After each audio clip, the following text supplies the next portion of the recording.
പ്രിയപ്പെട്ട സുഹൃത്തുക്കളെ, നമുക്കൊരു പുതിയ നോവൽ വായിച്ചാലോ? വിലാസിനി എന്ന M.K. മേനോൻ്റെ അവകാശികൾ എന്ന നോവലിൻ്റെ ആദ്യ ഭാഗം, ആദ്യ വോള്യം വായിക്കാം. ഈ നോവലിൻ്റെ വലിപ്പത്തെക്കുറിച്ച് ഒരുപാട് കേട്ടിട്ടുണ്ടാവും. പക്ഷേ നല്ല നോവലാണ്. ഒറ്റ വാചകത്തിൽ പറഞ്ഞാൽ മഹാഭാരതം പോലെ ഒരു കഥയാണ്. ധർമ്മപുത്രരെയും ശകുനിയെയും ഒക്കെ നിങ്ങൾക്ക് ഈ നോവലിൽ കാണാൻ പറ്റും. വേലുക്കുറുപ്പ് എന്ന അതിസമ്പന്നനായ വ്യവസായിയുടെ സ്വത്തുക്കൾ അദ്ദേഹത്തിന് കൊടുക്കാൻ ഇഷ്ടമുള്ളവരുടെയും രക്തബന്ധത്തിൻ്റെ പേരിൽ അത് തട്ടിപ്പറിക്കാൻ നോക്കുന്നവരുടെയും കഥ കൂടിയാണിത്. യഥാർത്ഥ അവകാശികളുടെ കഥ. മനോഹരമായൊരു പ്രേമകഥയും ഇതിൽ അദ്ദേഹം തുന്നിച്ചേർക്കുന്നുണ്ട്. ബൗദ്ധധാരാ സമ്പ്രദായത്തിൽ എഴുതിയ നോവലാണിത്. ഒരു കഥാപാത്രത്തിൻ്റെ വീക്ഷണത്തിലൂടെ അയാളുടെ ചിന്തകളാണ് നമ്മൾ വായിക്കുന്നത്. അയാൾ കാണുന്നതും കേൾക്കുന്നതും. 11 കഥാപാത്രങ്ങളാണ് ഇതിലുള്ളത്. അവരുടെ ഓർമ്മകളിൽ കൂടിയും വിചാരധാരകളിൽ കൂടിയുമാണ് കഥ വിടരുന്നത്. മലേഷ്യയാണ് നോവലിൻ്റെ പശ്ചാത്തലം. അമേരിക്കയിലുണ്ടായ ഹരേകൃഷ്ണ പ്രസ്ഥാനത്തെക്കുറിച്ചും അതിലേക്ക് അമേരിക്കൻ യുവത്വം എങ്ങനെ ആകർഷിക്കപ്പെട്ടു എന്നും പറയുന്നുണ്ട് ഈ നോവലിൽ. കഴിഞ്ഞ കാലങ്ങളിലെ മനോഹരമായ ചിത്രങ്ങളിലേക്കും നോവലിസ്റ്റിൻ്റെ മധുരോദ്ധാരമായ തൂലിക നമ്മെ കൊണ്ടുപോകുന്നുണ്ട്. നിങ്ങൾക്കിഷ്ടപ്പെടും. വായിക്കാൻ തുടങ്ങട്ടെ. രാജേശ്വരി കവിളത്ത് ചിതറി വീണ സ്വർണ്ണ മുടിച്ചുരുളുകൾ മാടിയൊതുക്കി ജിം ഹോപ്പ്മാൻ സൂക്ഷിച്ചൊന്നു നോക്കി. തീ പിടിച്ചതുപോലെ പുഷ്പിച്ചു നിൽക്കുന്ന പൂവാക ചില്ലകൾക്കിടയിലൂടെ കണ്ട മിന്നൽ പിണർ അപ്രത്യക്ഷപ്പെട്ടിരുന്നു. കാലുറയുടെ ബെൽറ്റ് വലിച്ചു മുറുക്കി ജിം പടിവാതിൽക്കിലേക്കുള്ള കയറ്റം കയറാൻ ആരംഭിച്ചു. കറുത്ത വഴിയിലൂടെ ഇരുവശത്തുമുള്ള പുൽത്തകിടികളിൽ മഞ്ഞപ്പൂക്കളും ചുവന്ന പൂക്കളും പേർഷ്യൻ പരവതാനി വിരിച്ചിരുന്നു. ഇളവയിൽ അതിൽ കനകനൂൽ ഓടിച്ചിരുന്നു. മിസ് രാജേശ്വരി തന്നെ ആയിരുന്നിരിക്കണം ബാൽക്കണിയിൽ നിന്നിരുന്നത്. അശോക് ഭാഗ്യവാനാണ്. പക്ഷേ കഴുത അതും മനസ്സിലാക്കുന്നില്ല. മയക്കുമരുന്നുകളുടെ ധൂമവലയത്തിൽ നിന്നും പുറത്തു കടക്കാൻ അവന് ഇഷ്ടമല്ല. ചന്ദനത്തിരിയുടെ സുഗന്ധം പിന്നെ എങ്ങനെ ആസ്വദിക്കാനാണ്? ചന്ദനത്തിരിയും കർപ്പൂരവും വെച്ച വെള്ളിത്തട്ടുമേന്തി മെർലിൻ മുമ്പിൽ നിൽക്കുന്നു. മെർലിൻ അല്ല, Mrinalini. Hare Krishna, Hare Krishna. Dope or dime, dope or ഡയം.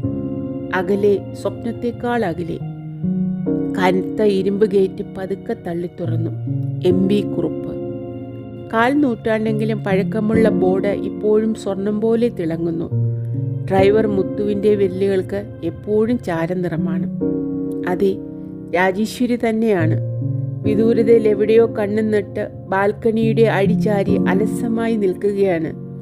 മുന്നിൽ ഉറഞ്ഞുകൂടിയ പുലർക്കിനാവ് പോലെ, ഉദ്യാനത്തിലെ അലറിപ്പൂക്കളുടെ നെടുവീർപ്പ് പോലെ നനുത്ത കാറ്റ് അവളുടെ വെളുത്ത സാരിയിൽ ഇക്കിളിഞ്ഞൊറിയുന്നു. മുറ്റി വളർന്ന ചെമ്പന്താടി തടവി നീണ്ട പളുങ്കുമാലയിലെ വലിയ പതക്കത്തിൽ തെരിപ്പിടിച്ചുകൊണ്ട് തന്നോട് തന്നെ പറഞ്ഞു, നൈസ് ചിക്ക്, ഗ്രൂവി മാൻ, ഗ്രൂവി. പറഞ്ഞ് നാക്കെടുത്തതെന്ന് തോന്നി വേണ്ടിയിരുന്നില്ലെന്ന്. അരുത്, രാജേശ്വരിയെക്കുറിച്ച് വെടിപ്പില്ലാത്ത ഭാഷയിൽ ചിന്തിക്കുകയേ അരുത്. കഞ്ചാവിൻ്റെയും മയക്കുമരുന്നുകളുടെയും വാട തങ്ങി നിൽക്കുന്ന സാൻ ഫ്രാൻസിസ്കോയിലെ തെരുവുകളിൽ നിന്ന് പെറുക്കിയെടുത്ത വാക്കുകൾ കൊണ്ട് ഈ മെഴുകുതിരി നാളത്തെ തീണ്ടരുത്. അവൾ പരിശുദ്ധിയുടെ പ്രതീകമാണ്. വസന്തം തിരുമൊഴി തുറക്കുമ്പോൾ മഞ്ഞുരുകിയ കുന്നിൻ ചെരുവിലൂടെ വെള്ളിനൂല് പോലെ ഒളിച്ചിറങ്ങുന്ന കൊച്ചരുവിയാണ് മിസ് രാജേശ്വരി ഓർമ്മിപ്പിക്കുന്നത്. കണ്ണിൽ കുളിരും കരളിൽ ഊഷ്മളതയും ആത്മാവിൽ അസ്വസ്ഥതയെ അണയ്ക്കുന്ന അപൂർവമായ നിർവൃതിധാര. മാൻ, വാട്ട് വൈബ്സ്. അതെ, അവളിൽ നിന്ന് പ്രസരിച്ചെത്തുന്ന സ്പന്ദതരംഗങ്ങൾ മന്ത്രശക്തിയുള്ളവയാണ്. ഹെയ്റ്റ്. ആഷ്ബറി ഡിസ്ട്രിക്റ്റിലെ ഓടകളിൽ നിന്ന് ചീഞ്ഞു തുലഞ്ഞ തനിക്ക് പോലും അവ പുതിയ ജീവൻ നൽകുന്നു. മുൻപൊരിക്കലും ഇങ്ങനെയൊരു അനുഭവം ഉണ്ടായിട്ടില്ല. ഒരിക്കലും. അഴകും യൗവനവുമുള്ള പെൺകിടാങ്ങളുടെ സാന്നിധ്യത്തിൽ നിറവും തുടവുമുള്ള വേനൽച്ചൂടിൽ വിണ്ട് തേൻ കിനിയുന്ന കാലിഫോർണിയൻ പഴങ്ങളാണ് മനസ്സിലൊതുക്കിയ പതിവ്. വായിൽ വെള്ളമൂറും. ഇതങ്ങനെയല്ല. പറിക്കാൻ തോന്നാത്ത പന്നീർ പൂക്കളാണ് മനസ്സ് നിറയെ. രാജേശ്വരിയുടെ സാമീപ്യത്തിൽ അഭിലാഷത്തിൻ്റെ നീർപ്പോളകൾ വിരിയും മുമ്പേ പൊട്ടിപ്പോകുന്നു. ഭോഗചിന്തകൾ കരിയിലകൾ പോലെ പറന്നുപോകുന്നു. ഉള്ളിലെവിടെയോ ഒരു ശുദ്ധികലശം നടക്കുന്നു. കേട്ടുകേൾവി മാത്രമുള്ള ഹിമാലയ പ്രാന്തത്തിലെ ഏതോ വനക്ഷേത്രത്തിലെത്തിയ പ്രതീതിയാണ്. കണ്ണാടി പോലെ നിശ്ചലമായ ഏതോ പുഴയിൽ പ്രതിബിംബിക്കുന്ന പുണ്യക്ഷേത്രം. Hare Krishna Hare Krishna. Frederick street number 518. ഹിമാലയമില്ല, പുഴയില്ല, ഉള്ളത് കോൺക്രീറ്റ് വനം മാത്രം. സന്ധ്യ കഞ്ചാവിൻ്റെ പുക പോലെ ഇടുങ്ങിയ തെരുവിലേക്ക് ഒഴുകിയെത്തുന്നു. പകൽ മയക്കുമരുന്നിൽ തളർന്ന ചേതന പോലെ വർണ്ണപ്പകിട്ട് കാട്ടി മങ്ങി വിളർന്നു. അഴുക്കിഴുകുന്ന നടവഴികളിൽ നിഴലും വെളിച്ചവും നിർലജ്ജം ഇണചേരുന്നു. ചളിവെള്ളത്തിൽ ഏറ്റുമീൻ പോലെ അന്ധമായി ലക്ഷ്യമില്ലാതെ അലയുന്നു യുവത്വത്തിൻ്റെ പ്രേതങ്ങൾ. തെരുവിൻ്റെ മൂലയ്ക്കിൽ വിളക്കിൻകാലി ചാരി നിൽക്കുന്ന നീഗ്രോ യുവാവ് പൊട്ടുവീണ ഗ്രാമഫോൺ റെക്കോർഡ് പോലെ ആവർത്തിച്ചുകൊണ്ടേയിരിക്കുന്നു. ഡോപ്പോർ ഡായും ഡോപ്പോർ ഡായും. ചിലപ്പോൾ പല്ലവി മാറുന്നു. കോട്ടെ ഡായും. ഇവരാണ് പ്രസ്ഥാനത്തിന് ദുഷ്പേര് വരുത്തി വെക്കുന്നത്. ആത്മാവിൻ്റെ വെളിപ്പാടില്ലാതെ ഗതാനുഗതികത്വത്തിൻ്റെ വാലിൽ തൂങ്ങി അടിഞ്ഞു കയറുന്ന ചപ്പുചവറുകൾ. ധർമാബംസ്. കാർക്കിച്ചൊരു തുപ്പ്. സ്വയം നിയന്ത്രിച്ചു. ഇത് തെരുവല്ല, ഗ്രാൻഡ്പാ കുറുപ്പിൻ്റെ വീട്ടിലേക്കുള്ള നടവഴിയാണ്. രാജേശ്വരി അവിടെ തന്നെ നിൽക്കുന്നു. കൈയുയർത്തി വീശി. യാതൊരു പ്രതികരണവും ഉണ്ടായില്ല. കണ്ടില്ലെന്ന് തോന്നുന്നു. തീർച്ചയായും എന്തോ ആലോചനയിൽ മുഴുകിയിരിക്കുകയാണ്. അശോകിനെ കുറിച്ച് ആയിരിക്കുമോ? അതോ ഇന്ത്യയിലെ സിനിമാ ലോകത്തെക്കുറിച്ചോ? ഇന്ത്യയിലെ സിനിമാ ലോകം ഹോളിവുഡ് പോലെ വഷളാണോ? ആയിരിക്കില്ല. ഇന്ത്യ പരിശുദ്ധിയുടെ നാടാണല്ലോ. പാവനമായ പഴയ മൂല്യങ്ങൾ ഇപ്പോഴും പുലർത്തിപ്പോരുന്ന നാട്. വഴിവക്കത്ത് വെട്ടി നിർത്തിയ മൈലാഞ്ചി മതിലിൽ നിന്ന് ഒരില പൊട്ടിച്ച് വിരലുകൾക്കിടയിലിട്ട് തിരുമിക്കൊണ്ട് പോർച്ചിലേക്ക് നടന്നു. അടുത്തെത്തിയപ്പോൾ വീണ്ടും കൈപൊക്കി അഭിവാദ്യം ചെയ്തു. Hello, good morning. രാജേശ്വരി ഞെട്ടിപ്പിടഞ്ഞ് താഴോട്ട് നോക്കി. Oh hello, may I come up? Sure, you are welcome. Thank you. മുടിച്ചുരുളുകൾ ഒരിക്കൽ കൂടി മാടി ഒതുക്കി പോർച്ചിലൂടെ ഉമ്മറത്തേക്ക് കയറി. വാതിൽ തുറന്നു കിടക്കുകയാണ്. അകത്ത് പ്രവേശിച്ചു. സിറ്റിംഗ് റൂമിൽ രുക്മിണിയുണ്ട്. സെറ്റിയുടെ കുഷൻ കവറുകൾ മാറ്റുകയാണ്. ഒരു പുഞ്ചിരി സമ്മാനിച്ചു. സിംഹാസനത്തിൽ ഗ്രാൻഡ്പാ കുറുപ്പില്ല. എഴുന്നേറ്റ് വരുന്നതേ ഉള്ളൂ എന്ന് തോന്നുന്നു. കോണി കയറി ബാൽക്കണിയിലേക്ക് ചെന്നപ്പോൾ രാജേശ്വരി അതേ നിൽപ്പാണ്.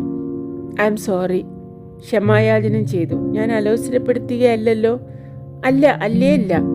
അവൾ നിവർന്നു നിന്ന് സാരി പിടിച്ചൊതുക്കിയിട്ടു. വെറുതെ ഇങ്ങനെ വന്ന് നിന്നതാണ്. ഇതൊരു മനോഹരമായ ദൃശ്യമാണ്.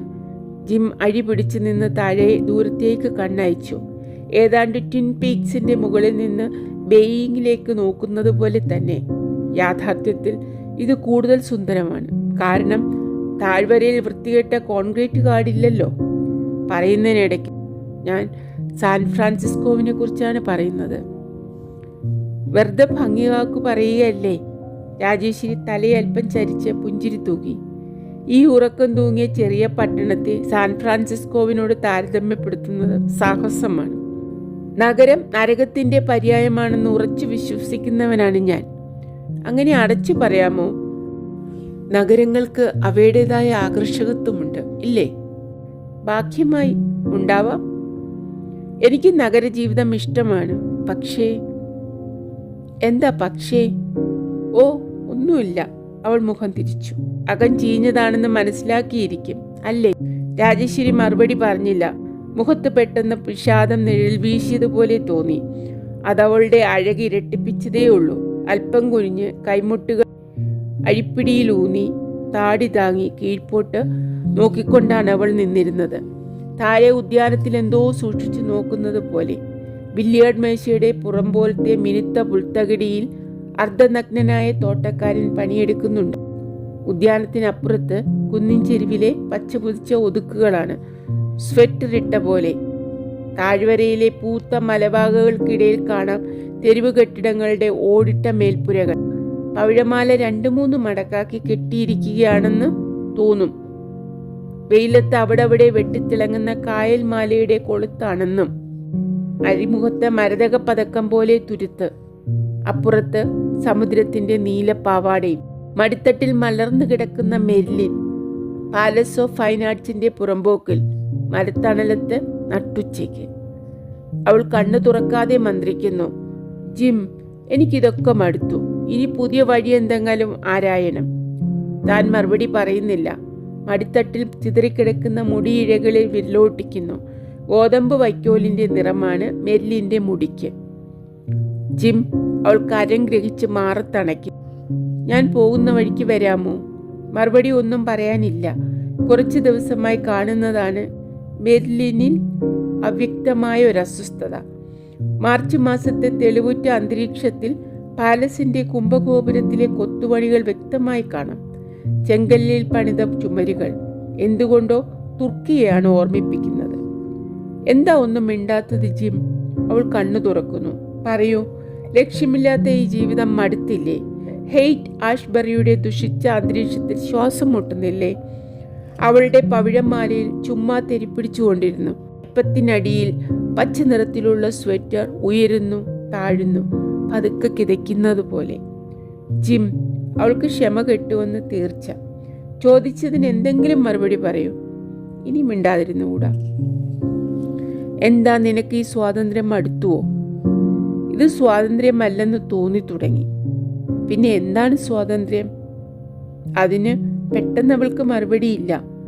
ഇതുപേക്ഷിച്ച് എവിടെ പോവാനാണ്? തൻ്റെ ഒച്ചയിൽ അറിയാതെ തന്നെ പാരുഷ്യം കലരുന്നുണ്ട്. ഇടത്തരക്കാരുടെ സ്വർഗത്തിലേക്ക് തിരിച്ചു പോവാനോ? നഗരപ്രാന്തത്തിൽ വ്യക്തിത്വമില്ലാത്ത വീട്, വലിയ കാറ്, കളർ TV, പള്ളി, ചിട്ടപ്പെടുത്തിയ യാന്ത്രിക ജീവിതം, അതൊക്കെ വീണ്ടും ആകർഷകമായി തോന്നി തുടങ്ങിയോ? ജിം, അവൾ തേള് കുത്തിയതുപോലെ പിടഞ്ഞു നിൽക്കുന്നു. നോട്ടത്തിൽ തീ പാറുന്നുണ്ട്. എന്നെ ഇനിയും മനസ്സിലായിട്ടില്ലേ? എനിക്ക് ഭ്രാന്തുണ്ടെന്ന വിചാരം? ആ മൂഢസ്വർഗത്തിലേക്ക് തിരിച്ചു പോവാൻ മാത്രം മരമണ്ടിയാണോ ഞാൻ? ആ പ്രശ്നം ഉദിക്കുന്നതേയില്ല ഒരിക്കലും. പിന്നെ? മെർലിൻ ഉടനെ മറുപടി പറയുന്നില്ല. കൈവിരലുകൾ കോർത്ത് മടിയിൽ വച്ച് പൂത്തടങ്ങൾക്കപ്പുറത്തെ പൊയ്കയിൽ നീന്തുന്ന വെളുത്ത അരയന്നങ്ങളെ നോക്കിക്കൊണ്ട് നെടുവീർപ്പിടുന്നു. പിന്നെ? എനിക്കൊരു മാർഗം തോന്നുന്നുണ്ട്. മുഖം തിരിക്കാതെ മറ്റാരോടോ എന്ന പോലെയാണ് അവൾ സംസാരിക്കുന്നത്. ഫെഡറിക് സ്ട്രീറ്റിലെ ഇന്ത്യൻ ക്ഷേത്രം അറിയില്ലേ? അവിടെ മഹാനായ ഒരു ഇന്ത്യൻ യോഗി വന്നിട്ടുണ്ട്. അദ്ദേഹത്തിന്റെ പ്രസ്ഥാനത്തിൽ ചേർന്നാലോ എന്ന് ആലോചിക്കുകയാണ്. അദ്ദേഹത്തെ ഗുരുവായി. ഓ, മറന്നു. ഗുരുവിനെ കാണണമല്ലോ. സമയം എന്തായി? ജിം കൈത്തണ്ടയിൽ നോക്കി. യാന്ത്രികമായിട്ട് ഇളിഭ്യനായി. വാച്ച് പണ്ടേ ഉപേക്ഷിച്ചതാണല്ലോ. എന്നാലും ശീലം മാറുന്നില്ല. നേരം എത്രയായി? രാജേശ്വരി നെട്ടിത്തിരിഞ്ഞു നോക്കി. എന്തേ ചോദിച്ചേ? നേരം എത്രയായി? നേരമോ? അവൾ കൈത്തണ്ട തിരിച്ചു. 9 ആവുന്നു. അവളുടെ വാച്ചിന്റെ സ്വർണ്ണച്ചങ്ങല വെയിലത്ത് വെട്ടിത്തിളങ്ങി. ഓ, അത്രയുമായോ? ജിം താടിയൊന്ന് ചൊറിഞ്ഞു. എന്നാൽ ഗുരു പുറത്തു പോയിരിക്കും. ഇനി ഉച്ചയ്ക്കേ കാണാൻ നോക്കൂ. ഗുരുവോ? രാജേശ്വരി പുരികമുയർത്തി. അതാരാ? മിസ്റ്റർ ഉണ്ണി. അറിയില്ലേ? മിസ്റ്റർ കൃഷ്ണൻ ഉണ്ണി. ഓഹോ, അദ്ദേഹം എങ്ങനെ ഗുരുവായി? എന്നു മുതൽക്ക്? കണ്ടതു മുതൽക്ക്. എന്ന് വച്ചാൽ 1 മാസമായിരിക്കും. 1 മാസമേ ആയിട്ടുള്ളൂ എങ്കിലും ഒരായുഷ്കാലം അദ്ദേഹത്തെ അറിയുമെന്ന തോന്നലാണ് എനിക്ക്. മിസ്റ്റർ ഉണ്ണി ഗുരു? സത്യമായിട്ടും എനിക്ക് ചിരിയാണ് വരുന്നത്. ചിരിക്കാനൊന്നുമില്ല. അദ്ദേഹം മഹാനായൊരു മനുഷ്യനാണ്. അദ്ദേഹത്തിൽ നിന്ന് എനിക്ക് തീർച്ചയായും വെളിച്ചം കിട്ടും. രാജേശ്വരി ചിരിച്ചു. തുമ്പ് പൊട്ടിയ പല്ല് അവളുടെ ചിരിക്ക് മാറ്റുകൂട്ടുന്നു. ഞാൻ തമാശ പറയുകയാണെന്നാണോ വിചാരം? അല്ല, ഞാൻ ഗൗരവത്തിൽ തന്നെയാണ് പറയുന്നത്. മിസ് രാജേശ്വരിക്ക് അദ്ദേഹത്തെ നല്ലപോലെ അറിയാമോ? ഇല്ല, മുടക്കത്തിന് വരുമ്പോൾ കാണാറുണ്ട് എന്ന് മാത്രം. ഇത്തവണ വന്നിട്ട് കണ്ടിട്ടേയില്ല. അതാണിങ്ങനെ ചിരിക്കണത്. ഗുരുവിനെ അടുത്തറിയണം. അപ്പോഴേ അദ്ദേഹത്തിന്റെ മഹത്വം മനസ്സിലാവും. ആത്മീയ ശക്തിയുടെ അവതാരമാണ് അദ്ദേഹം. ജിം രാജേശ്വരിയെ ആത്മാർത്ഥതയോടെ നോക്കി. അവൾ അടക്കി പിടിച്ച് ചിരിക്കുകയാണ്. മാതളപ്പൂവിൻ്റെ നിറമുള്ള ചുണ്ടുകൾക്കിടയിൽ ബാർലിമണികളുടെ വെണ്മയുള്ള പല്ലുകൾ കുറേശ്ശെ കാണാം. കാതിലും കഴുത്തിലുമൊന്നും ആഭരണമില്ല. ഇന്ത്യൻ സ്ത്രീകൾ മുടങ്ങാതെ തൊടുന്ന പൊട്ടുപോലും കാണാനില്ല. എന്നാലും എന്തൊരഴക്! ഞാൻ പറഞ്ഞത് ബോധ്യമാവുന്നില്ല അല്ലേ? ജിം മാറത്ത് കൈകെട്ടി അഴിചാരി നിന്നു. ശരിയാണ്, അദ്ദേഹം യോഗിയല്ല. കാവ്യവസ്ത്രം ധരിച്ചിട്ടില്ല, താടി നീട്ടിയിട്ടില്ല, തല മൊട്ടയടിച്ചിട്ടില്ല. പക്ഷേ ദൈവത്താണ്, എന്തൊരു മനുഷ്യൻ! ഇങ്ങനെയൊരു മനുഷ്യനെ ഞാൻ കണ്ടിട്ടേയില്ല. പരിചയപ്പെടുന്നവരെയൊക്കെ കീഴടക്കാൻ പ്രത്യേകമൊരു കഴിവുണ്ടെന്ന് തോന്നുന്നു അദ്ദേഹത്തിന്. പരിഹാസം സ്ഫുരിക്കുന്ന സ്വരത്തിലാണ് രാജേശ്വരി പറഞ്ഞത്. വല്ല മെസ്മറിസമോ മറ്റോ പഠിച്ചിട്ടുണ്ടോ എന്തോ? ആർക്കും പിടികൊടുക്കാത്ത മുത്തശ്ശനെ പോലും കീശയിലാക്കിയിരിക്കുന്നു. ശ്രീമാമയുടെ കാര്യം പറയുകയും വേണ്ട. ആൾ സ്ഥലത്തെ പ്രധാന ദിവ്യനാണെന്ന് തോന്നുന്നു. പരിഹസിക്കണ്ട, അടുത്ത് പരിചയപ്പെടൂ, അപ്പോഴറിയാം. ഒരു മകളുണ്ടായിരുന്നില്ലേ അദ്ദേഹത്തിന്? ഉവ്, പ്രിയ, അറിയുമോ? കഴിഞ്ഞ തവണ വന്നപ്പോൾ കണ്ടിരുന്നു. അന്ന് 7 or 8 വയസ്സായിരുന്നു. ഇപ്പോൾ വലുതായിരിക്കും. എത്ര കൊല്ലം മുമ്പാ കണ്ടത്? 3 കൊല്ലമായി. ഓ, കൂടെ കൂടെ വരാറില്ലേ? ആദ്യമൊക്കെ കൊല്ലത്തിൽ 2ഉം 3ഉം തവണ വരാറുണ്ട്. പിന്നെ 3 കൊല്ലമായിട്ട് വന്നില്ല. എത്ര കൊല്ലമായി പഠിക്കാൻ പോയിട്ട്? 7 കൊല്ലം. 7 കൊല്ലം പഠിച്ചു? അപ്പോൾ ഒരു വിദഗ്ധയായിട്ടുണ്ടാവുമല്ലോ. ഞാൻ ഇന്ത്യൻ നൃത്തം കണ്ടിട്ടില്ല, സംഗീതം കേട്ടിട്ടുണ്ട്. രവിശങ്കറിന്റെ സംഗീതത്തിന് അമേരിക്കയിൽ വലിയ പ്രചാരമാണ് അല്ലേ? അതെ, അതൊരു കമ്പമാണ്, ഒരു ഭ്രമം. ആസ്വദിക്കാൻ കഴിഞ്ഞിട്ടൊന്നുമല്ല. കിഴക്ക് നിന്ന് വരുന്ന എന്തും ഒരു കമ്പമാണ് ഇപ്പോഴവിടെ. ജ്യോതിഷമായാലും നെഹ്റു കോട്ടായാലും യോഗാഭ്യാസമായാലും അങ്ങോട്ടെത്തിയാൽ മതി. പക്ഷേ ഇന്ത്യൻ നൃത്തത്തിന് പ്രചാരം കിട്ടിക്കഴിഞ്ഞിട്ടില്ല. വഴിയെ അതുമെത്തും. രാജേശ്വരി പുഞ്ചിരിച്ചു. മറുപടി ഒന്നും പറഞ്ഞില്ല. നൃത്തം പഠിക്കുകയും മാത്രമല്ല, സിനിമയിൽ അഭിനയിക്കുകയും കൂടി ചെയ്തു അല്ലേ? അതുമുണ്ടായി. അത് പറയുമ്പോൾ അവളുടെ മുഖം വീണ്ടും വാടിയോ? ഏതായാലും താല്പര്യക്കുറവ് സ്ഫുരിച്ചിരുന്നു വാക്കുകളിൽ. എത്ര സിനിമയിൽ അഭിനയിച്ചു? 1. 1 മാത്രം? അതെ. അത് തീർന്നപ്പോൾ വിശ്രമിക്കാൻ വന്നതാവും അല്ലേ? രാജേശ്വരി മറുപടി പറഞ്ഞില്ല. മുഖത്ത് വാട്ടം മാത്രമല്ല, അസ്വസ്ഥതയും നിഴലിച്ചിരുന്നുവെന്ന് തോന്നി. എത്ര നാൾ ഇവിടെ ഉണ്ടാവും? എന്നാണ് തിരിച്ചു പോകുന്നത്? ഇനി തിരിച്ചു പോകുന്നില്ല, ദൃഢസ്വരത്തിലാണ് അവൾ പറഞ്ഞത്. ഇല്ല, ഒരിക്കലും പോകുന്നില്ല. മടങ്ങി പോകുന്നില്ല? ഇല്ല, ഒരിക്കലും. എന്തുകൊണ്ട്? ഞാനെല്ലാം വെറുക്കുന്നു, എല്ലാം. അതുകൊണ്ട്. പൊട്ടിത്തെറിക്കുന്നത് പോലെയാണ് രാജേശ്വരി പറഞ്ഞത്. വിചാരിച്ചിരിക്കാതെയാണ് വാക്കുകൾ വായിൽ നിന്ന് പുറത്ത് ചാടിയതെന്ന് തോന്നി. പറഞ്ഞു കഴിഞ്ഞതും അവൾ തിരിഞ്ഞ് അഴിപ്പടിയിൽ കയ്യൂന്നി കീഴോട്ട് നോക്കി നിന്നു. കക്ഷണ്ടി കയറാൻ ഭാവിക്കുന്നത് പോലെ വീതിയുള്ള നെറ്റിയിൽ വീണ് ചിതറിയ കുറുനിരകൾ കണ്ണുകൾ പാതി മറച്ചു. വെറുപ്പുമുറ്റിയ സ്വരത്തിലാണ് അവൾ പറയാൻ ശ്രമിച്ചത്. പക്ഷേ വെറുപ്പിനേക്കാൾ വേദനയായിരുന്നു നിഴലിച്ചിരുന്നത്. കവിളുകൾ തുടുത്തു. മറുനിമിഷം തന്നെ വിളർത്തു. മനസ്സിനെ മൂടിയ ഏതോ അന്തിമേഘത്തിന്റെ നിഴൽ മുഖത്തു വ്യാപിച്ചതുപോലെ. ഈ മുഖം എവിടെയോ കണ്ടിട്ടില്ലേ? ഉവ്, സെന്റ് പീറ്റേഴ്സ് ബസിലിക്കയിൽ മങ്ങിക്കത്തുന്ന മെഴുകുതിരിയുടെ വെളിച്ചത്തിൽ കണ്ട അതേ മുഖം തന്നെ. മഡോണ ഡെല്ല ഫ്രേം, മൈക്കലാഞ്ചലോവിന്റെ കരവിരുതുകളെ പ്രകൃതി അനുകരിച്ച പോലെ. കാലം നനുക്കനെ പൊൻപൂശിയ കരാര വെണ്ണക്കല്ലിൽ മഹാപ്രതിഭ കണ്ടെത്തിയ ആർദ്രതയുടെ മുഖം. കണ്ണീർ കടലിന്റെ അക്കരെ ഉരുണ്ടുകൂടിയ ദുഃഖം കനന്തൂങ്ങുന്ന പാതിയടഞ്ഞ കൺപോളകൾ, വേദന മുദ്രവെച്ച ചുണ്ടുകൾ, തപ്തനിശ്വാസം ഉറഞ്ഞു സ്ത്രീരൂപം പൂണ്ടതുപോലെ. അതെ, ആ മുഖം തന്നെയാണിത്. ഒരുപക്ഷെ എന്നും എവിടെയും വേദനയ്ക്ക് ഒരേ മുഖമേ ഉള്ളുവെന്ന് വരാം. ഛേ, എന്തൊക്കെയോ വിചാരിച്ചു പോകുന്നു. ഈ പെൺകിടാവിനെ കുറിച്ച് തനിക്കൊന്നും അറിഞ്ഞൂടാ. 2 or 3 പ്രാവശ്യമേ കണ്ടിട്ടുള്ളൂ. ഡാൻസ് പഠിക്കാൻ മദ്രാശിക്ക് പോയി സിനിമാ താരമായി മടങ്ങി വന്നിരിക്കുകയാണെന്നറിയാം. ഗ്രാൻഡ്പാ കുറുപ്പിന്റെ ദൗഹിത്രിയാണെന്നും. ക്ഷമിക്കണം, ഞാൻ വിഷമിപ്പിച്ചെങ്കിൽ. എന്തിന്? രാജേശ്വരി മുഖമുയർത്തി പുഞ്ചിരി തൂകി. താങ്കളൊന്നും പറഞ്ഞില്ലല്ലോ എന്നെ വിഷമിപ്പിക്കാൻ. എന്നാലും എനിക്ക് തോന്നി കുറ്റം എൻ്റെയാണ് മിസ്റ്റർ ഹോഫ്മാൻ. ഞാനാണ് മാപ്പ് ചോദിക്കേണ്ടത്. താങ്ക്സ്. പക്ഷേ ഇപ്പോൾ എന്നെയാണ് വിഷമിപ്പിക്കുന്നത്. എന്താ അത്? അവൾ പുരികമുയർത്തി. എന്താ സംഗതി? എന്നെ മിസ്റ്റർ ഹോഫ്മാൻ എന്ന് നീട്ടി വലിച്ചു വിളിക്കുന്നത് തന്നെ ജിമ്മെന്ന് വിളിച്ചാൽ മതി. ഓ അതോ? രാജേശ്വരിക്ക് ചിരിപൊട്ടി. ഞാൻ എന്താണാവോ എന്ന് ഭയപ്പെട്ടു. പക്ഷേ അടുത്ത ബന്ധുക്കളെ അല്ലാതെ പേര് പറഞ്ഞ് വിളിക്കുന്ന പരിചയം എനിക്കില്ല. അത് സാരമില്ല, എന്നെ അങ്ങനെ വിളിച്ചോളൂ. അതാണ് എനിക്കിഷ്ടം. ഞങ്ങളൊക്കെ ഇട്ട പേരെ വിളിക്കൂ അന്യോന്യം. ആരെങ്കിലും മിസ്റ്റർ ഹോഫ്മാൻ എന്ന് വിളിക്കുമ്പോൾ എനിക്കൊരു ഞെട്ടലാണ്. എന്നെ അല്ല വിളിക്കുന്നതെന്നൊരു തോന്നൽ. അതുകൊണ്ട് ദയവ് ചെയ്ത് എന്നെ ജിം എന്ന് വിളിച്ചാൽ മതി. അങ്ങനെയാണെങ്കിൽ അങ്ങനെ മിസ്റ്റർ ഹോഫ്മാൻ. പ്ലീസ് ജിം എന്ന്. ശരി. രാജേശ്വരി ചിരിച്ചു. പകരം എന്നെ രാജി എന്ന് വിളിച്ചോളൂ. സന്തോഷത്തോടെ വിളിക്കാം. രാജി, രാജ്. വളരെ എളുപ്പമാണ്.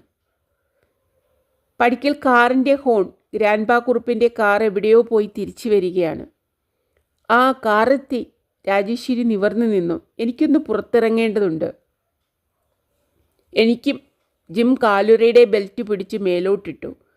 പപ്പാഡോക്കിൻ്റെ അടുത്ത് പോയി അശോകിനെ വിളിക്കണം. 5 മിനിറ്റ് നിൽക്കാമെങ്കിൽ കാറിൽ അതുവരെ പോകാം. എന്തിന്? 4 അടി നടക്കാനല്ലേ ഉള്ളൂ, അതും ഇറക്കം. ഇഷ്ടം പോലെ. ഞാനൊന്ന് അകത്തേക്ക് പോകട്ടെ. സമയമുള്ളപ്പോൾ ഇനിയും വരൂ. എനിക്ക് ക്ഷാമമില്ലാത്തത് സമയത്തിന് മാത്രമാണ്. ജിം ചിരിച്ചു. ശരി, പൊയ്ക്കോളൂ, ഞാനും ഇറങ്ങുകയാണ്. അവൾ ഉള്ളിലേക്ക് പോയി. മൃദുവായ കാലടികൾ വെച്ച് ഒച്ചയില്ലാതെ. ഏപ്രിൽ മാസത്തെ തെളിഞ്ഞ നീലാകാശത്തിൽ പതുക്കെ നീങ്ങുന്ന മേഘക്കീറ് പോലെ. അല്ലെങ്കിൽ ഗോൾഡൻ ഗേറ്റ് പാലത്തിനടിയിലൂടെ ഒഴുകിപ്പോകുന്ന പായ്ത്തോണി പോലെ. എന്തൊരു ശാലീനതയാണ് ഈ പെൺകിടാവിന്. ഓരോ ചലനത്തിലും ദൃശ്യമാണ് കുലീനത. അനേകായിരം കൊല്ലത്തെ ആർഷ സംസ്കാരത്തിൻ്റെ പിഴിഞ്ഞെടുത്ത സത്താണല്ലോ അവളുടെ ഞരമ്പുകളിൽ പ്രവഹിക്കുന്നത്. സാരി ഉടുത്തതുകൊണ്ടോ പേരു മാറ്റിയതുകൊണ്ടോ ഹരേ കൃഷ്ണ മന്ത്രം ജപിച്ചതുകൊണ്ടോ ഒരിക്കലും മെർലിന് ഈ സമ്പാദ്യം നേടിയെടുക്കാൻ കഴിയില്ല. ഇത് ജന്മസിദ്ധമാണ്. രാജേശ്വരി അല്ല, രാജി. രാജി ജന്മനാ സൗഭാഗ്യവതിയാണ്. മെർലിൻ എന്ന മൃണാളിനി ദേവി ഇല്ല. അവൾ എത്രയായി ഇത്ര വരില്ല. അങ്ങനെയല്ല കരുതിയതെങ്കിലും അന്നു. പക്ഷേ അല്ല, ഇത്രയൊന്നുമില്ലെങ്കിലും അവൾക്ക് വന്നിരിക്കുന്ന പരിവർത്തനം ഭീമമായിരുന്നില്ലേ? പ്രതീക്ഷിച്ചതായിരുന്നുവെങ്കിലും ലഘുവായെന്ന് ഞെട്ടിപ്പോയില്ലേ? പൂജാമുറിയിൽ നിന്ന് വെള്ളിത്തട്ടവുമേന്തി ഇറങ്ങി വന്ന നീലവരകളുള്ള മഞ്ഞ സാരിയുടുത്ത പെൺകിടാവ് മെർലിനാണെന്ന് മനസ്സിലാക്കാൻ അല്പം സമയമെടുത്തില്ലേ? സാരിത്തലപ്പ് ശിരസിലൂടെ ഇട്ട് മുഖം കുനിച്ച് നിലം നോവിക്കാതെ നടക്കുന്ന അവൾ പഴയ മെർലിൻ്റെ പുനർജന്മമാണെന്ന് പോലും വിശ്വസിക്കാൻ പ്രയാസം തോന്നി. താൻ അറിഞ്ഞിരുന്ന മെർലിൻ പ്രസരിപ്പിൻ്റെയും കൂസലില്ലായ്മയുടെ അവതാരമായിരുന്നു. ലോകത്തെ മുഴുവൻ അവഹേളിക്കുന്നവളായിരുന്നു. ലോകക്കാരെ ആകെ വെല്ലുവിളിക്കുന്നവളായിരുന്നു. അവളെക്കുറിച്ച് ഓർക്കുമ്പോൾ കൺമുമ്പിൽ ഉയരുക മോൺഗോമറി തെരുവിൻ്റെ മൂലയ്ക്കൽ പശ്ചിമതീരത്തെ വാൾ സ്ട്രീറ്റിൻ്റെ ഹൃദയത്തിൽ പരസ്യമായി മൂത്രവിസർജനം ചെയ്ത രംഗമാണ്. അമേരിക്കയുടെ അടങ്ങാത്ത ധനദാഹം തീർക്കാനാണത്രേ. അവളാണേ തണ്ടുലഞ്ഞ ലില്ലിപ്പൂ പോലെ. ജിം, നീ വരുമെന്നെനിക്കറിയാമായിരുന്നു. തട്ടിൽ നിന്ന് പ്രസാദമെടുത്ത് നീട്ടിക്കൊണ്ട് മെർലിൻ പറയുന്നു. കൃഷ്ണഭഗവാന്റെ പ്രഭാവം അതിരില്ലാത്തതാണ്. ഞങ്ങളുടെ ഇടയിലേക്ക് സ്വാഗതം. അവളുടെ ചുണ്ടത്ത് പുഞ്ചിരി വിടിഞ്ഞിട്ടുണ്ട്. അതേസമയം ഒരു കാലത്ത് ദാഹത്തിൻ്റെയും ധിക്കാരത്തിൻ്റെയും അടിയില്ലാത്ത കയങ്ങളായിരുന്ന നീലക്കണ്ണുകളിൽ അശ്രുബിന്ദുക്കൾ തിളങ്ങുന്നു. ഭക്തനാവാനൊന്നുമല്ല ഞാൻ വന്നത്, യാത്ര പറയാനാണ്. യാത്ര പറയാനോ? തലയുയർത്തിയപ്പോൾ കിഴിഞ്ഞു വീണ സാരിത്തുമ്പ് പിടിച്ചിടാൻ മെനക്കെടാതെ അവൾ പുരികമുയർത്തി നോക്കുന്നു. എവിടേക്ക്? എവിടേക്കെന്നില്ല, ഫ്രിസ്കോവിൽ നിന്ന് ദൂരെ എവിടേക്കെങ്കിലും. അപ്പോൾ ഈ ജീവിതം മടുത്തു എന്നില്ല, കുറെ കൂടി സമാധാനപരമായ ചുറ്റുപാടുകൾ കണ്ടെത്തണം. സമാധാനം ചുറ്റുപാടുകളിലല്ല കുടികൊള്ളുന്നത് ജിം, അവനവനിലാണ്. പഴയ വേദാന്തമാണെങ്കിലും പറഞ്ഞതിൽ പുതുമ തോന്നുന്നു. അന്തരീക്ഷത്തിൻ്റെ സവിശേഷതയാവാം കാരണം. സുഗന്ധമുള്ള പുക, നേരിയ മൂടൽമഞ്ഞു പോലെ മുറിയാകെ നിറഞ്ഞു നിൽപ്പുണ്ട്. സാമ്പ്രാണി, കർപ്പൂരം, ചന്ദനത്തിരി, എരിയുന്ന കണ്ണിൽ വെള്ളം പൊടിയുന്നു. ഭക്തന്മാർ ധ്യാനിക്കുകയാണ്. എലിവാലി പോലെ ശിഖ വെച്ച് തലചെരിച്ച് കുതിരലാട കുറിയിട്ട് അർദ്ധനഗ്നരായി ചമരമടഞ്ഞിരിക്കുന്ന പുതിയ വിശ്വാസികൾ കഞ്ചാവും SLDയും STPയും ഉപേക്ഷിച്ച് ഈശ്വരനെ തേടി അലയുന്ന പഴയ സുഹൃത്തുക്കൾ.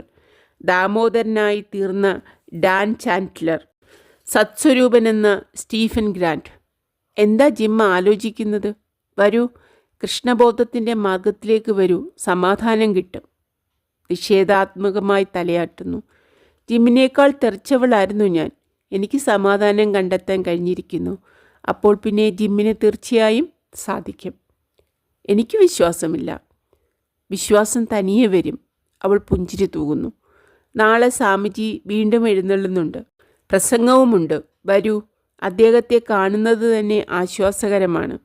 പ്രസംഗം കേൾക്കുന്നത് നിർവൃതിദായകവും. ശരിയെന്നോ വെയ്യെന്നോ പറയാൻ തോന്നുന്നില്ല. എനിക്ക് വേണ്ടി ഒന്ന് വരൂ ജിം.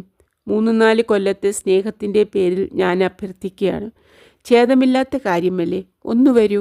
ഈറൻ കണ്ണുകൾ ചാഴ്ച് അതിമൃദുവായി ആഴ്ത്തി ആ നോട്ടത്തിൻ്റെ മുന്നിൽ പതറിപ്പോകുന്നു. ശരി, ഞാൻ വരാം, നിനക്ക് വേണ്ടി. ആർക്കു വേണ്ടിയായാലും വരൂ. ഒരുപക്ഷെ ജിമ്മിന് വെളിച്ചം കിട്ടിയെന്ന് വരും. ചിരി വന്നത് അമർത്തിപ്പിടിക്കുകയേ നിർവാഹമുള്ളൂ. വെളിച്ചം പോലും. മെഴുകുതിരിയേക്കാൾ പ്രകാശമുണ്ടോ എണ്ണവിളക്കിന്? ഇല്ലെങ്കിൽ കൃഷ്ണബോധം എങ്ങനെ ക്രിസ്തുബോധത്തേക്കാൾ മഹത്താവും? പള്ളി ബഹിഷ്കരിച്ചവർക്ക് അമ്പലം കൊണ്ട് എന്ത് സാധ്യത? എല്ലാ വെളിച്ചവും ഒന്നല്ലേ? എല്ലാ വിളക്കിനു ചുറ്റും ഇരുട്ടില്ലേ? നിഴലില്ലാത്ത. പെട്ടെന്ന് വാദ്യസംഗീതം, ഹാർമോണിയം, തബല, കൈമണികൾ, തുടർന്ന് മന്ത്രാലാപം. ഹരേ കൃഷ്ണ ഹരേ കൃഷ്ണ. ഭക്തന്മാർ എഴുന്നേൽക്കുന്നു. 10-20 കണ്ടങ്ങളിൽ നിന്ന് ഒപ്പമുയരുന്ന മന്ത്രം. ചിലർ നൃത്തം വയ്ക്കാൻ ആരംഭിക്കുന്നു. കിഴക്കൻ കാറ്റത്തുലയുന്ന മ്യൂർ വനത്തിലെ പീഞ്ഞ മരങ്ങൾ പോലെ ആടുന്നു. ബെർണാൾഡി എന്ന മെർലിൻ തട്ടവുമെടുത്ത് പോകുന്നു. പുറത്തേക്കിറങ്ങി. സന്ധ്യമയങ്ങി തെരുവിൽ നല്ല തിരക്ക്. കരിങ്കല്ല് വിരിച്ച നടവഴിയിൽ കാലൊച്ച മാറ്റലിക്കൊണ്ടേയിരുന്നു. നഗ്നമായ കാലുകൾ, ചെരുപ്പിട്ട കാലുകൾ, ഇന്ത്യയിൽ നിന്ന് ഇറക്കുമതി ചെയ്ത മെതിയടിയിട്ട കാലുകൾ. തെരുവിലേക്ക് ഇറങ്ങും മുമ്പ് ഒന്ന് തിരിഞ്ഞു നോക്കി. ക്ഷേത്രത്തിൻ്റെ മുമ്പിൽ വലിയ ലിപികളിൽ എഴുതി വച്ചിരിക്കുന്നു: Radhakrishna temple. Back to Godhead. Join us in kirtan. Enjoy the ecstasy of Krishna's consciousness. തോളുകുലുക്കി. കോട്ടിൻ്റെ കീശയിൽ കൈത്തിരികി നടന്നു. തലയുയർത്താതെ വഴിവിളക്കുകളുടെ പ്രകാശത്തിൽ നീളുകയും കുറുകുകയും ചെയ്യുന്ന സ്വന്തം നിഴൽ നോക്കിക്കൊണ്ട്. ഉറക്കം തൂങ്ങി നിൽക്കുന്ന പീടികകൾക്കിടയിൽ ഒരിടത്തു മാത്രം ജനക്കൂട്ടം. ഒന്നെത്തി നോക്കി. ചിത്രപ്രദർശനം. സൈക്കഡലിക് ചിത്രങ്ങൾ, കടിഞ്ചായങ്ങളുടെ അസംഘടിതമായ പ്രപഞ്ചം. മഴവില്ല് തല്ലിയൊടിച്ച് വിതറിയ പോലെ, സൂക്ഷ്മദർശിനിയിലൂടെ കാണുന്ന ചോരത്തുള്ളി പോലെ. താനും ഇങ്ങനെ കുറേ ചിത്രങ്ങൾ വരയ്ക്കുകയുണ്ടായി. ഒടുവിൽ കണ്ടപ്പോൾ ആരോ നിലത്ത് വിരിച്ച് കിടക്കുകയായിരുന്നു. അല്ല, ജിം ഇവിടെ ഉണ്ടായിരുന്നുവോ? തിരിഞ്ഞു നോക്കിയപ്പോൾ പ്രതീക്ഷിച്ച മുഖം തന്നെയായിരുന്നു രാജേശ്വരിയുടെ, രാജിയുടെ അമ്മ. എപ്പോഴത്തെയും പോലെ വിഷാദം കലർന്ന പുഞ്ചിരിയുമായിട്ട്. ഗുഡ് മോർണിംഗ് ആൻറ്റിയെ. ജിം പ്രാതൽ കഴിച്ചുവോ? ഉവ്. ഗ്രാൻഡ്പാ കുറുപ്പിന് വിശേഷമൊന്നുമില്ലല്ലോ. ഞാൻ കയറി വന്നപ്പോൾ പുറത്ത് കണ്ടില്ല. ഇന്ന് ഇത്തിരി ക്ഷീണം തോന്നുന്നു എന്ന് പറഞ്ഞു. അതുകൊണ്ട് എണീക്കാൻ അനുവദിച്ചിട്ടില്ല. പോട്ടെ, ഇപ്പോൾ ബഹളം കൂട്ടി തുടങ്ങിയിട്ടുണ്ടാവും. ജിം ഇവിടെ ഉണ്ടാവുമല്ലോ. ഞാൻ ഇറങ്ങുകയാണ്. വൈകുന്നേരം വരാം. ശരി. കോണിത്തളത്തിലേക്ക് പിൻവലിഞ്ഞ് അവരെ നോക്കിക്കൊണ്ട് കുറച്ചിടെ അങ്ങനെ നിന്നു. എന്ത് ചായയാണ് അമ്മയ്ക്കും മകൾക്കും? അമ്മ ഉണങ്ങിക്കരിഞ്ഞു പോയിട്ടുണ്ടെന്നൊരു വ്യത്യാസമേ ഉള്ളൂ. എന്തോ ദുഃഖം അവരെ കാർന്നു തിന്നുന്നുണ്ടെന്ന് മുഖം കണ്ടാലറിയാം. എന്താണാവോ? അവരെ കാണുമ്പോൾ എന്തുകൊണ്ടോ സ്വന്തം അമ്മയെ ഓർത്തു പോകുന്നു. തമ്മിലൊരു ചായയും ഉണ്ടായിട്ടല്ല, മൂത്ത വിഷാദഭാവം കാരണമാവാം. അമ്മയുടെ മുഖം എപ്പോഴും മ്ലാനമാണ്. താനും കൂടി അതിന് കാരണക്കാരനാണല്ലോ. അതോർക്കുമ്പോൾ ഓ ഷക്സ്. ജിം തലകുലുക്കി. മുതുക് പിന്നോക്കം വളച്ച് നിവർന്നു നിന്ന് കുളിർവായി നീട്ടി ശ്വസിച്ചു. ശ്വാസകോശം ബലൂൺ പോലെ വീർക്കുമാറു. പെട്ടെന്നെന്തോ ഓർമ്മ വന്നതുപോലെ കാലുറയുടെ കീശയിൽ തപ്പി. ഇല്ല, ഒരെണ്ണം പോലുമില്ല. അശോകിനെ കണ്ടാൽ കിട്ടും. പതുക്കെ കോണിക്കലേക്ക് നടന്നു. പ്രിയപ്പെട്ട സുഹൃത്തുക്കളെ, അവകാശി എന്നൊരു വലിയ നോവലിൻ്റെ, ഒരു നല്ല പുസ്തകത്തിൻ്റെ ആദ്യ അധ്യായമാണ് ഞാൻ വായിച്ചതും നിങ്ങൾ കേട്ടതും. ഇതിൻ്റെ അടുത്ത അധ്യായവുമായി ഞാൻ എത്രയും പെട്ടെന്ന് വരാം. വേഗം വരാം. Thank you.